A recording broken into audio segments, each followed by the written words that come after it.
Father Paolo, Syrian American Council was honored to have you the last 3 days in Washington, D.C. And you had a lot of activities with us, and we were very thankful for you. What would you like to say for the Syrian American community after this visit? I wish to say that the efforts that have been done by these organizations are important. Your own Syrian, how you call it? The Syrian American Council. The Syrian American Council. I've seen the real capacity of work and lobbying for Syria, and a big deal of conviction and generosity. We've been seeing so many people, and we went in so many important offices and organizations. It would be difficult now to have a list of it. Even when we feel that the United States have something else to think than Syria, and they have other interests, nevertheless, it is my deep conviction that we have to stay consistent in looking for dialogue, in building bridges, in knowing people, in creating a space for people to take care of Syria and feel about our martyrs and our victims and our family displaced. We have to go to all the possible doors, and altogether this will come with a good output, now in the crisis and after it. Perhaps we dream about the United States coming and helping us in Syria immediately. That looks difficult. Nevertheless, to have the United States friendly with us in this moment is essential. And in the after-revolution term, all what we have built now will be really important for the next time to come. Thank you. Father Paolo, what do you think the community here can do to help their brothers and sisters in Syria? There is one point I've been working on it in many places, is the Syrian dialogue. We have not to give up the dialogue with those Syrians that have been with the regime. I'm not saying those have been in a criminal attitude with the regime, the kind of people building the regime mafia. I'm not thinking about those people. But the normal Syrians have been convinced that this is good for Syria. They get used to it, have been working with those people. The kind of Syrians that believe that Bashar was the best in town and is not better than him, that he's the one protecting communities and protecting minorities. These kind of people, we have to pull them, to take them into national dialogue. And in Syria they cannot, because if they speak with us, they will be punished with us. But here outside is a bit better, it is possible, and we should, every single Syrian of the revolution, let's say, should work on his neighbor, the Syrians that are not yet convinced.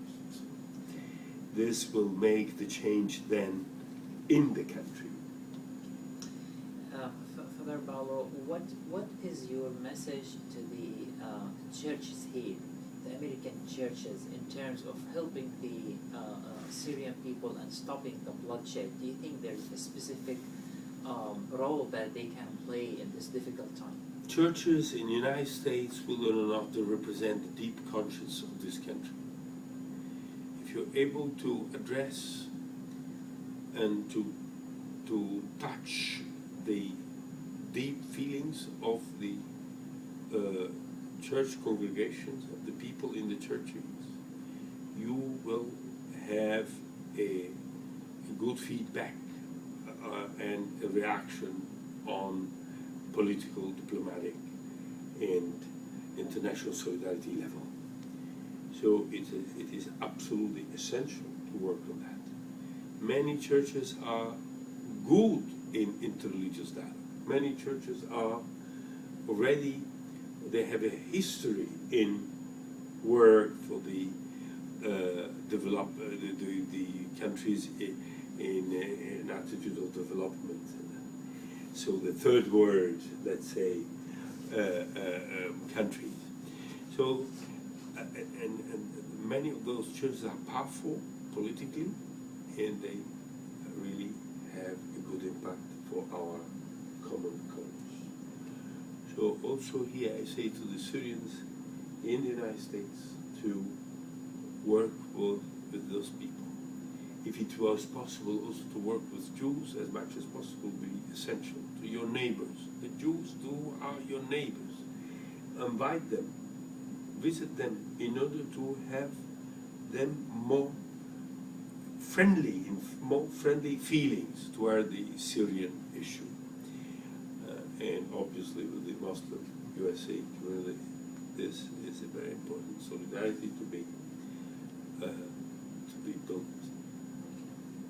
Father Paolo, you lived in Syria for 30 years, and we consider you as Syrian and one of us.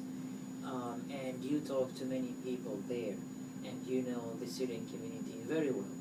What do you think about the unity between the Christian and Muslim over the last 30 years? How people deal with each other, and are you worried about civil war or big conflict between the Christian and the Muslim in post-Assad arena? Christians has been in a good relationship with Muslims for most of the Syrian history.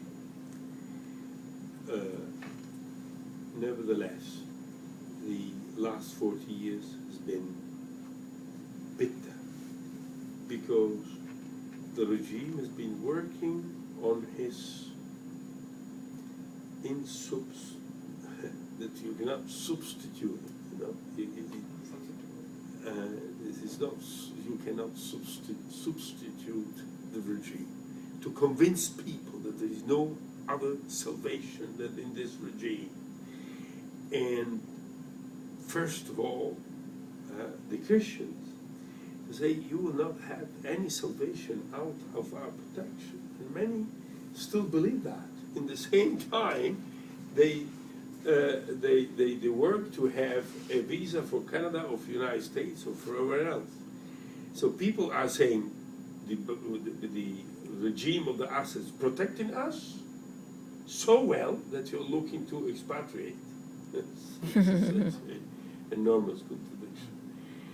And now we have the responsibility in this moment, that perhaps is the last weeks before the falling of the regime, to work hard to bring together the national community again in good neighborhood practices.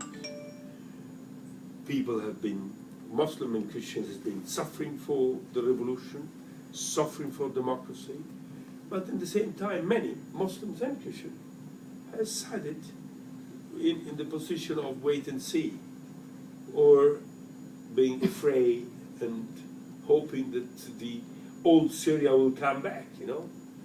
Allahumma tarja Syria, these kind of things.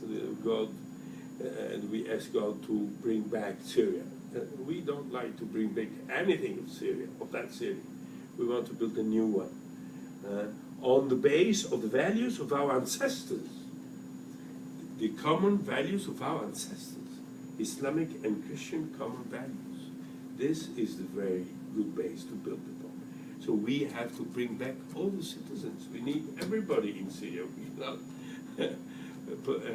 and aside of the little group of the regime criminals, then we have to bring back everybody to create the common nation. Okay, thank you you so much, Father Paolo. On behalf of the Syrian American Council, I want to thank you so much for accepting our invitation. It has been an honor to have you here, and hope to see you again very soon in the United States. Thank you so much. I hope to see all of you in Damascus. Okay, yeah, thank you so much. Thank you.